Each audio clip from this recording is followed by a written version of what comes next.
Good morning, grade 9 history students. It's Mr. Stewart here, and I just wanted to spend a few minutes reaching out and going over what we can expect in the weeks ahead for online learning regarding expectations and some of the assignments we're going to be doing in the weeks ahead. I hope everyone had a restful and safe spring break holiday. I'm sure we're all a little bit curious and maybe even a little bit nervous about what online learning might look like. I can tell you that I think you should be excited about it. I think the history teachers have worked really hard to create some fun and exciting activities for you, which will push through the content just like we would normally in class, but we're going to be doing so in a new format. So if you take a look around, you can see I'm coming to you live from the 19th century. If you'll remember, our next unit, is going to have to do with the Industrial Revolution. So I'm coming to you from a 19th century factory. We're going to just discuss that a little bit in a few minutes. But what I want to do is start out by discussing some of the things we're going to be pushing forward through. So this week regarding expectations, as well as some of the assignments. So I'm just going to try to share you in to the first thing that you'll notice in the email, which is our weekly overview for the learning. And I just want to discuss a couple of the online learning expectations that I have for you for this class. So the first thing we'll notice, and point number one, is Google Classroom. We're going to continue to use Google Classroom. You guys have done a fantastic job this year of maintaining strong organization through Google Classroom. So what you can expect is the day of each class period. So our first one will be on Monday. I will have a post which will explain what the expectations are for that day, including, as I've said here, lesson objectives, expectations, instructions, and any necessary attachments. Now, so look through that carefully, one class at a time.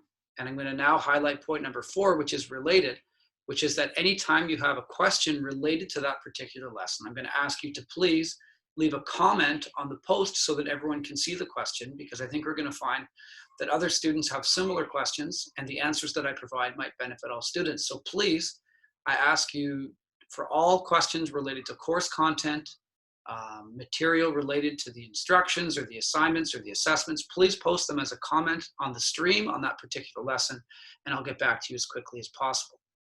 Now, of course, any personal questions, as usual, or concerns that you may have or any urgent matters can be relayed through email, of course, but I'm asking you to please consider before you send an email and just ask yourself, is this a question that maybe could be answered on the Google Classroom? If it's not, please feel free to send me an email. Okay, point number 2, please pay attention to dates for upcoming assessments. If we take a look down at what we can expect to be upcoming this week, we can see the first day we're going to start with a live lesson. I'll get to that in a minute. We're going to do some introductory activities, and then you're going to give you a mind map activity, which I think you're going to enjoy. I'm not going to explain it too much now, but just for the purpose so you know what's upcoming, if you scroll down to the 25th, you'll see we're going to have a screencast PowerPoint. I'll be leading you through. You'll have a brief textbook reading to accomplish. I'll scroll over. It looks a lot like the one that we did for the French Revolution, you'll see, broken down into manageable amounts, which you can accomplish within hopefully about 45 minutes time for the reading. And then we're going to have a Google form where you will answer questions. And that Google form will need to be completed by 3 p.m. on Wednesday. I'll be looking over your answers, and that'll count as our first online learning formative assessment.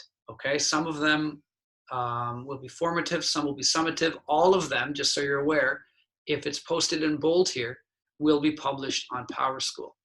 Okay, so I'm going to exit out of this one here, and I just want to speak for the last few minutes about what we're building towards in this class in the upcoming weeks ahead. Now, most of us were in class, but we all weren't the last class before spring break. I discussed how you'll have some Industrial Revolution reading, some short activities over the first few lessons of the Industrial Revolution, and then your first summative minor assessment will be to complete a speech. Now, as you can see, I'm working from home, and if I just turn this off here for one sec, you'll see I've actually created a simple green screen in my house.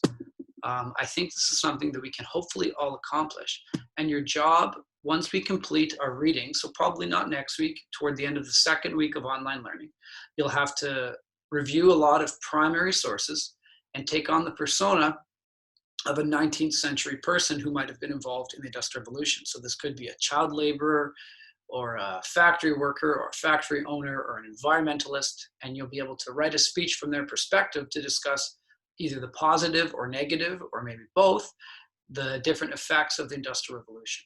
Okay, so that's something to look forward to, and I just want to highlight it now so you know as you're doing the readings over the next 3 or 4 lessons, you should start to be thinking of ideas of a perspective that you might want to have, be it a child laborer or a factory owner or whatever that may be.